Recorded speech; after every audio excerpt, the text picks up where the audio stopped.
ನಿಮ್ಮ ಹಳೆ ಒಡವೆನ ಅಧಿಕ ಬೆಲೆಗೆ ಮಾರಬೇಕೆ? ಅಟಿಕಾಗೆ ಕಾಲ್ ಮಾಡಿ 8880 ಅಟ್ಟಿಕಾ ಗೋಲ್ಡ್ ಕಂಪನಿ. 4 ಜನ ಜಿಂಕೆ ಬೇಟೆಯಾಡಿ ಮಾಂಸ ತುಂಬಿಕೊಂಡು ಬರ್ತಾ ಇದ್ರು. ಬೆಳಗಿನ ಜಾವ 5 ಗಂಟೆಯಲ್ಲಿ ಎನ್ಕೌಂಟರ್ ಮಾಡಲಾಗಿದೆ. ಇನ್ನು ಹನೂರಿನಲ್ಲಿ 3 ಶೂಟೌಟ್ಗೆ ಅರಣ್ಯ ಸಚಿವ ರಾಮಲಿಂಗಾರೆಡ್ಡಿ ಹೇಳಿಕೆಯನ್ನ ನೀಡಿದ್ದಾರೆ.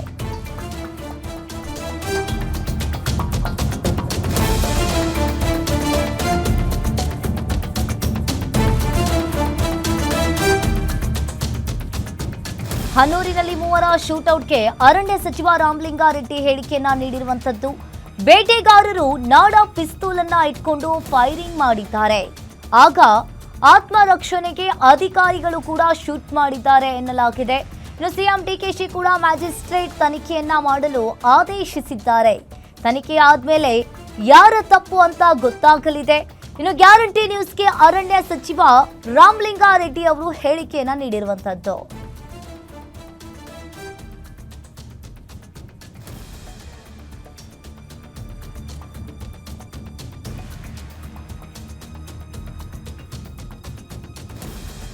ಒಂದ್ ಕಡೆ ಈಗಾಗಲೇ ದೇಶದಲ್ಲಿ ಕಾಡುಗೊಳ್ಳರ ಮೇಲೆ ಎನ್ಕೌಂಟರ್ ಮಾಡಿರ್ತಕ್ಕಂಥ ವಿಚಾರ ಇದೀಗ ಸಾಕಷ್ಟು ವಿವಾದಕ್ಕೆ ಕಾರಣವಾಗ್ತಾ ಇದೆ. ಈ ಕುರಿತಂತೆ ಮಾತನಾಡಲಿಕ್ಕೆ ಇದೀಗ ನಮ್ಮ ಜೊತೆಗೆ ಅರಣ್ಯ ಮತ್ತು ಪರಿಸರ ಇಲಾಖೆಯ ಖಾತೆ ಸಚಿವರಾಗಿರ್ತಕ್ಕಂಥ ರಾಮಲಿಂಗಾರೆಡ್ಡಿ ಅವರಿದ್ದಾರೆ. ಅವ್ರನ್ನೇ ಸಹ ಮಾತಾಡ್ತೀನಿ. ಸರ್, ಘಟನೆ ಏನಾಗಿದೆ ಸರ್? ಇದು ಬೆಳಿಗ್ಗೆ 5 ಗಂಟೆ ಸಮಯ, ಒಂದು 4 ಜನ, ಅದು ರಿಸರ್ವ್ಡ್ ಫಾರೆಸ್ಟು ನಮ್ಮ ಹನೂರು ವ್ಯಾಪ್ತಿನಲ್ಲಿ ಬರುತ್ತೆ. ಅಲ್ಲಿ ನಮ್ಮ ಟೀಮು ಕೂಡ ಇನ್ಫಾರ್ಮೇಷನ್ ಬರುತ್ತೆ ಅಂಥೇಳಿ ಬಂದಿದೆ ಅಂಥೇಳಿ 2 ಗುಂಪಾಗಿ ಹೋಗ್ತಾರೆ. ಒಂದು ಗುಂಪಲ್ಲಿ ಶೇಖರಯ್ಯ, ಅನಿಲ್ ಕುಮಾರು ಮತ್ತು ಮಹಾದೇವ್ ನಾಯಕ್ ಇರ್ತಾರೆ. ಇನ್ನೊಂದು ಗುಂಪಲ್ಲಿ ರೋಹಿತ್ ಮತ್ತು ಶಿವರಾಜು, ಒಬ್ಬರು ಜೀಪಲ್ಲಿ ಒಂದು ಟೀಮ್ ಹೋಗ್ತಾ ಇರುತ್ತೆ. ಆಮೇಲೆ ಎಲ್ಲರೂ ಒಂದು ಕಡೆ ಸೇರ್ತಾರೆ. ಅಲ್ಲಿ ಸೇರಿದಂಥ ಸಂದರ್ಭದಲ್ಲಿ ಇವರಿಗೆ ಬ್ಯಾಟ್ರಿ ಲೈಟ್ ಹಾಕ್ಕೊಂಡು ಬರ್ತಾಯಿದ್ರಂತೆ. ಅಲ್ಲಿ ಅವ್ರ ಹತ್ರ 2 ನಾಡು ಪಿಸ್ತೂಲ್ ಇತ್ತು ಮತ್ತು 4 ಬ್ಯಾಗು ಜಿಂಕೆ ಮಾಂಸ ಇತ್ತು ಅಂತ ವರದಿ ಬಂದಿದೆ. ಮತ್ತು ಅವರು ಶೂಟ್ ಆಗಿದೆ, ಆತ್ಮರಕ್ಷಣೆಗೆ ಶೂಟ್ ಮಾಡಿದ್ದೀವಿ ಅಂತ ಹೇಳ್ತಾರೆ. 2 ಸ್ಪಾಟಲ್ಲಿ ತೀರೋಗಿದ್ದಾರೆ, ಒಬ್ಬರಿಗೆ ಗಾಯ ಆಗಿದೆ. ಅವ್ರನ್ನ ತೊಗೊಂಡೋಗಿ ಆಸ್ಪತ್ರೆಗೆ ಸೇರಿಸಿದ್ದಾರೆ. ಆಮೇಲೆ ಅಲ್ಲಿರ್ತಕ್ಕಂಥವರು ಅವರ ಮನೆಯವರೆಲ್ಲ ಹೇಳೋದೇನು ಅಂದರೆ, ಬೇಕಂತಲೇ ಸಾಯಿಸಿದ್ದಾರೆ, ಹಸುಗಳು ಕಳೆದೋಗ್ಬಿಟ್ಟಿತ್ತು, ಅದನ್ನು ಹುಡ್ಕೊಂಬರೋಕ್ಕೆ ಹೋಗಿದ್ದರು ಅಂತ ಅವರು ಹೇಳ್ತಾರೆ. ಮುಖ್ಯಮಂತ್ರಿಗಳು ಬೆಳಿಗ್ಗೆ ಮ್ಯಾಜಿಸ್ಟ್ರೇಟ್ ತನಿಖೆ ಮಾಡಿ ಅಂತ ಈಗಾಗಲೇ ಆದೇಶ ಕೊಟ್ಟಿದ್ದಾರೆ. ಅದೇ ಆ ತನಿಖೆ ಆಗಲಿ, ರಿಪೋರ್ಟ್ ಬಂದ ತಕ್ಷಣ ಅದೇ ವಾಸ್ತುಸ್ಥಿತಿ ಕರೆಕ್ಟಾಗಿ ಗೊತ್ತಾಗುತ್ತೆ ಅಲ್ವಾ? ಅವ್ರು ಹೇಳೋ ಪ್ರಕಾರ ನಮ್ಮ ಅಧಿಕಾರದಲ್ಲಿ ಏನು ತಪ್ಪಿದ್ರೆ ನಮ್ಮ ಅಧಿಕಾರದ ಮೇಲೆ ಆ್ಯಕ್ಷನ್ ತೊಗೊಳ್ತೀವಿ. ಅಥವಾ ಅವರ ಆತ್ಮ ರಕ್ಷಣೆಗೋಸ್ಕರ ಶೂಟ್ ಮಾಡಿದರೆ ಅದು ಏನಾಗುತ್ತೆ ಅಂತ ವಾಸ್ತುಸ್ಥಿತಿ ನಮಗೆ ರಿಪೋರ್ಟ್ ಬರೋವರೆಗೂ ಗೊತ್ತಾಗಲ್ಲ. ಸರ್, ಅವರು ಕಾಡುಗೊಳ್ಳರು ಆಗಿದ್ದರೂ ಸಹ ಅವ್ರ ಹತ್ರ ವೆಫನ್ ಸಿಕ್ಕಿದ್ರು ಸಹ ನಿಮ್ಮ ಅಧಿಕಾರಿಗಳು ಎನ್ಕೌಂಟರ್ ಮಾಡಿದ್ದು ಸರಿ ಅಂತೀರಾ ಅಂತ? ಕೆಲವು ಸಂದರ್ಭದಲ್ಲಿ ಆತ್ಮರಕ್ಷಣೆ ಮಾಡಬೇಕಾಗುತ್ತೆ ಅಲ್ವಾ? ಉದ್ದೇಶಪೂರ್ವಕವಾಗಿ ಅವ್ರ ಮೇಲೆ ಮಾಡಿದರೆ ತಪ್ಪು.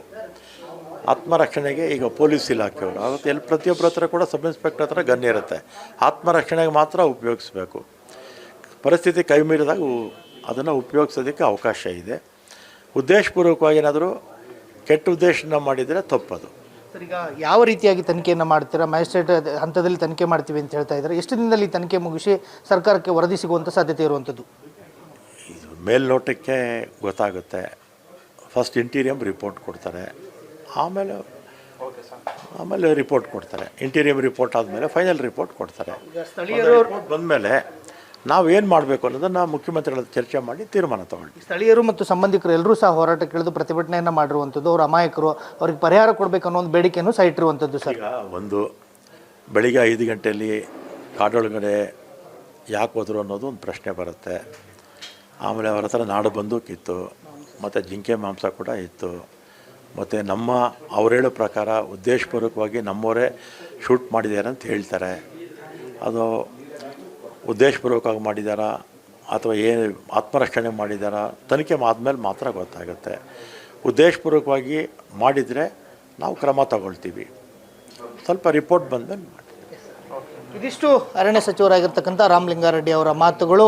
ಸಂಪೂರ್ಣವಾದಂಥ ತನಿಖೆ ಆದ ಬಳಿಕವೇ ಸೂಕ್ತವಾದಂಥ ಕ್ರಮವನ್ನು ಕೈಗೊಳ್ತೀವಿ ಅನ್ನೋ ಒಂದು ಭರವಸೆಯನ್ನು ಕೊಡ್ತಾ ಇರುವಂಥದ್ದು. ಕ್ಯಾಮರಾಮನ್ ಕುಶಾಲ್ ಜೊತೆ ವೀರೇಶ್ ದಾನಿ, ಗ್ಯಾರಂಟಿ ನ್ಯೂಸ್, ಬೆಂಗಳೂರು.